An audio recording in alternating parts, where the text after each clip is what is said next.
तो उनके एक पुत्र था, उस पुत्र को एक सांप ने काट लिया, और वो जो जंगली कोल भील होते हैं वो उनके पुत्र को लाकर कहा, देवी आपका पुत्र मर चुका है और इसको सांप ने काटा है।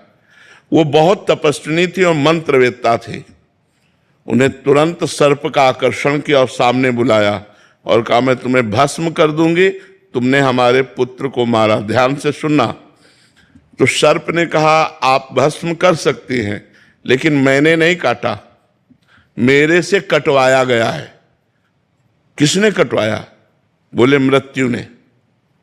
तुम्हारे बालक के ऊपर जो मृत्यु का आक्रमण हुआ उसने मुझे निमित्त बनाकर कटवाया।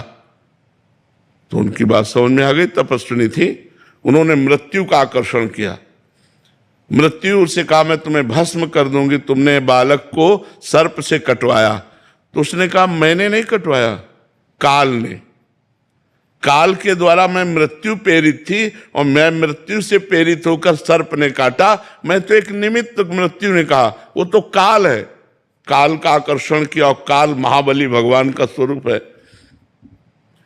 उन्होंने कहा, तुमने हमारे पुत्र को क्यों मृत्यु से प्रेरित करके, सर्प से प्रेरित करके कटवाया?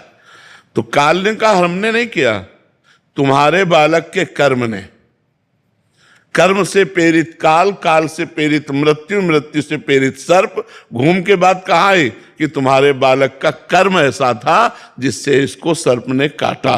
तो अगर हम विवेक के द्वारा देखें तो हमारा कर्म ही, वो बैठे किसी की खोपड़ी में, हमको दुख या सुख जो मिलता है वो निज कृत कर्म भोग सुन भ्राता, अपने किए हुए काम में फल मिलता है। तो कोई आदमी हमारे साथ दुश्मनी कर रहा है तो मेरे ही किसी जन्म का कर्म या इस